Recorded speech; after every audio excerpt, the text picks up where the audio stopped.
Hello guys, നിങ്ങളുടെ സ്വന്തം Latvian അച്ചായൻ all the way from റിഗ.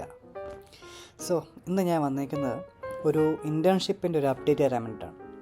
Internship തരുന്ന കമ്പനി സിസ്കോം ഒരു ടെലികോം കമ്പനിയാണ്. മെയിനായിട്ട് അതിൻ്റെ മെയിൻ ബ്രാഞ്ച് വരുന്നത് സ്വിറ്റ്സർലൻഡിലാണ്. അവിടെയാണ് അതിൻ്റെ മെയിൻ കമ്പനി. സ്വിറ്റ്സർലൻഡിൽ തന്നെ ഏറ്റവും one of the largest telecom കമ്പനിയാണ് സിസ്കോം. അതിൻ്റെ സബ്സിഡറി ട്രെയിനിങ് സെൻറ്റേഴ്സ് ഇവിടെ റിഗയിലുണ്ട്. പിന്നെ ഒരെണ്ണം ഉള്ളത് റോട്ടർഡാമാണ്. റോട്ടർഡാം എന്ന് പറയുന്നത് നെതർലൻഡിലെ സ്ഥലമാണ്.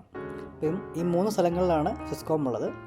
സോ ഈ സിസ്കോം എല്ലാ വർഷവും ഇതുപോലൊരു IT ഇൻറ്റേൺഷിപ്പ് കൊടുക്കുന്നുണ്ട്. 6 മാസമാണ് അതിൻ്റെ കാലാവധി. സോ ഈ സെപ്റ്റംബർ 2 ഈ ഇൻറ്റേൺഷിപ്പ് തുടങ്ങാൻ പോകുന്നത്. അപ്പം അതിൻ്റെ രജിസ്ട്രേഷൻ തുടങ്ങിയിട്ടുണ്ട്. അപ്പം അതിൻ്റെ ഒരു അപ്ഡേറ്റ് തരാൻ വേണ്ടിയാണ് ഈ ഒരു വീഡിയോ ഇട്ടേക്കുന്നത്. സോ അതെങ്ങനെയാണ് ചെയ്യേണ്ടത്, എങ്ങനത്തെ ഇൻറ്റേൺഷിപ്സാണ്, ഏതൊക്കെ പ്രൊജക്ട്സ് ഉണ്ട്, അപ്പം അതെങ്ങനെയാണ് അപ്ലൈ ചെയ്യേണ്ടത്, ആർക്കൊക്കെ അപ്ലൈ ചെയ്യാം, അതൊക്കെയാണ് ഈ വീഡിയോയിൽ കവർ ചെയ്യുന്നത്. സോ ഈ ഒരു ഇൻറ്റേൺഷിപ്പ് മെയിനായിട്ടും ഫോക്കസ് ചെയ്യുന്നത് ഇതൊരു IT ഇൻറ്റേൺഷിപ്പാണ്. സോ ഒബ്വിയസ്ലി ചിലർക്ക് പറ്റായിരിക്കും, ചിലർക്ക് പറ്റത്തില്ല. സോ മെയിനായിട്ട് ഇത് കമ്പ്യൂട്ടർ സിസ്റ്റംസ് അല്ലെങ്കിൽ IT പഠിക്കുന്നവർക്ക്, ഇൻഫർമേഷൻ ടെക്നോളജി പഠിക്കുന്നവർക്ക് ഒക്കെ കുറച്ചും കൂടെ ഉപകാരപ്പെടും. ഈ ലാംഗ്വേജസൊക്കെ അറിയാവുന്നവർക്ക്, അല്ലെ C, Java അങ്ങനത്തെ സ്കിൽസ് ഉണ്ടെങ്കിൽ അവർക്ക് ഈ ഒരു ഇൻറ്റേൺഷിപ്പ് കുറച്ചും കൂടെ നല്ലൊരു പ്ലസ് പോയിൻ്റ് ആയിരിക്കും. സോ എങ്ങനെയാണ് ഇത് ചെയ്യുക, എങ്ങനെയാണ് ഇതിൻ്റെ അപ്ലൈ ചെയ്യാൻ കാണിച്ചു തരാം. സോ സിസ്കോം ഇൻറ്റേൺഷിപ്പ് സെർച്ച് ചെയ്യാം. സിസ്കോം ഇൻറ്റേൺഷിപ്പ്. സോ സിസ്കോം ഇൻറ്റേൺഷിപ്പിന് സെർച്ച് ചെയ്യുമ്പം ആദ്യം കാണുന്നത് കണ്ടോ, IT ഇൻറ്റേൺഷിപ്പ്. അത് ക്ലിക്ക് ചെയ്യുക.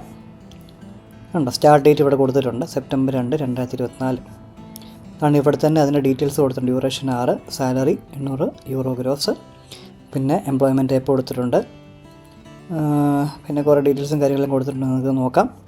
പിന്നെ ഇവിടെയാണ് നമ്മുടെ ഓപ്പൺ പൊസിഷൻസ് ക്ലിക്ക് ചെയ്യുക. എന്നിട്ട് ഇവിടെ IT ഇൻറ്റേൺഷിപ്പ് വ്യൂ ജോബ് കൊടുക്കുക. പിന്നെ ഇവിടെ ജോബ് ഡിസ്ക്രിപ്ഷൻ കൊടുത്തിട്ടുണ്ട്. അപ്പോൾ ജോബ് ഡിസ്ക്രിപ്ഷൻ്റെ അവിടെയാണ് കുറേ ജോബ് റിക്വയർമെൻറ്റ്സ് കൊടുത്തിട്ടുണ്ട്. അതിൽ back end, front end, full stack projects കൊടുത്തിട്ടുണ്ട്. അപ്പം ബാക്ക് എൻഡ് കുറേ പ്രൊജക്ട്സ് ഉണ്ട്, ഫ്രണ്ട് എൻഡ് കുറേ പ്രൊജക്ട്സ് ഉണ്ട്, ഫുൾ സ്റ്റാക്കിൻ്റെ പ്രൊജക്ട്സ് ഉണ്ട്, പിന്നെ ക്ലൗഡും ഡെവോപ്സ്. ഇനി ക്ലൗഡ് അറിയാവുന്നവർക്കാണെന്നുണ്ടെങ്കിൽ അതിനും പ്രൊജക്ട്സ് ഉണ്ട്. പിന്നെ സ്ക്രം ലെവലാണെന്ന് നോക്കുന്നതെങ്കിൽ അതിനും പ്രൊജക്ട്സ് ഉണ്ട്. അപ്പം നിങ്ങൾ ചെയ്യേണ്ടതെന്ന് വെച്ചാൽ ഇതിൻ്റെ എല്ലാ ഡിസ്ക്രിപ്ഷൻ വായിക്കുക, ഇതിൽ വേണ്ട സ്കിൽസ് എന്താണെന്ന് നോക്കുക. അപ്പോൾ ആ സ്കില്ലനുസരിച്ചുള്ള പ്രൊജക്റ്റ് നിങ്ങൾ സെലക്ട് ചെയ്യുക. ഒന്നിൽ കൂടുതൽ പ്രൊജക്റ്റ് നിങ്ങൾക്ക് സെലക്ട് ചെയ്യാൻ പറ്റും, അതിനുള്ള ഓപ്ഷൻസ് ഉണ്ട്. സോ നിങ്ങൾ നോക്കിയിട്ട് ഇവിടെ അപ്ലൈ കൊടുക്കുക. അപ്ലൈ കൊടുക്കുമ്പം full name, email address, cover letter കണ്ടോ. പിന്നെ മണ്ടയിൽ കണ്ടോ CV അപ്ലോഡ് ചെയ്യണം. യൂറോപ്പ CV തന്നെ അപ്ലോഡ് ചെയ്യണം. പിന്നെ full name, email address, cover letter.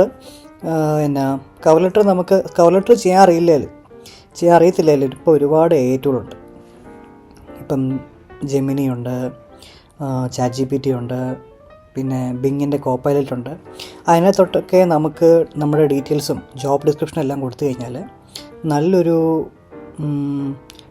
Cover letter അത് ഡിസൈൻ ചെയ്ത് തരും. എന്നിട്ട് അതൊരു PDF ഫോർമാറ്റിലോ ഡോക് ഫോർമാറ്റിലോ അപ്ലോഡ് ചെയ്യാം. പിന്നെ ഇതെല്ലാം ഫില്ല് ചെയ്യുക. How do find policies role സിസ്കോം. അല്ലെങ്കിൽ നമ്മുടെ സിസ്കോമിൽ എന്തെങ്കിലും കണക്ഷൻസ് ഉണ്ടെങ്കിൽ നിങ്ങൾക്ക് ആ പേര് കൊടുക്കാം, അല്ലെങ്കിൽ ജസ്റ്റ് വെബ്സൈറ്റിൽ നിന്ന് കൊടുത്താലും മതി. പിന്നെ please write your decide internship projects. ഞാൻ പറഞ്ഞല്ലോ, മൾട്ടിപ്പിൾ പ്രൊജക്ട്സ് ഇവിടെ കൊടുക്കാം. സോ നിങ്ങളതിൽ കണ്ടു, കുറേ പ്രൊജക്ട്സ് ഇഷ്ടപ്പെട്ടു. അപ്പോൾ നിങ്ങൾക്ക് അത്യാവശ്യം കുറേ സ്കിൽസ് അതിൽ വരുന്നുണ്ടെങ്കിൽ നിങ്ങൾക്ക് ഇഷ്ടമുള്ള പ്രൊജക്ട്സ് എല്ലാം ഇവിടെ ലിസ്റ്റ് ചെയ്യുക. എന്നിട്ട് ഇവിടെ ലീഗൽ എഗ്രിമെൻറ്റ്സ് ചെക്ക് ചെയ്യുക. എന്നിട്ട് സെൻഡ് ഓപ്ഷൻ കൊടുക്കുക. അപ്പോൾ ഇത്രയാണ് ഇതിൻ്റെ ഒരു പ്രൊസീജിയർ. സോ കഴിവത് എല്ലാവരും തന്നെ അത് വൈകിപ്പിക്കാതെ അപ്ലൈ ചെയ്യുക. കാരണം അത് നല്ലൊരു ഓപ്പർച്യൂണിറ്റിയാണ്. ഇൻ കേസ് ഇപ്പം 6 മാസം ഇൻറ്റേൺഷിപ്പ് കഴിഞ്ഞിട്ട് ഇൻ കേസ് വർക്ക് കിട്ടിയില്ലേ പോലും എന്നാ പറയുക, നല്ലൊരു എക്സ്പീരിയൻസ് തന്നെയല്ലേ. കാരണം ഒരു യൂറോപ്യൻ പ്രൊജക്റ്റിൽ വർക്ക് ചെയ്യാന്ന് പറഞ്ഞാൽ വലിയ കാര്യമാണ്. പിന്നെ അതും 6 മാസം, അതും IT ഇൻറ്റേൺഷിപ്പിൻ്റെ സർട്ടിഫിക്കറ്റ് കിട്ടും. 6 മാസം സർട്ടിഫിക്കറ്റ് കിട്ടും. അത് വെച്ച് നമുക്കൊരു ജോബ് അപ്ലൈ ചെയ്യാൻ പറ്റും ഇവിടെ. സോ അങ്ങനെ നോക്കുമ്പോൾ ഒരുപാട് പോസിറ്റീവ്സ് ഉണ്ട്. സോ എന്നാണ് ഇതിൻ്റെ ലാസ്റ്റ് ഡേറ്റ് അറിയാൻ മേലാത്തതുകൊണ്ട് തന്നെ കഴിവതും എല്ലാവരും തന്നെ നേരത്തെ തന്നെ അപ്ലൈ ചെയ്യുക. So don't miss it. അടുത്ത പുതിയ ബ്ലോഗായിട്ട് വരുന്നിടം വരെ സൈനിങ് ഓഫ്. ബൈ.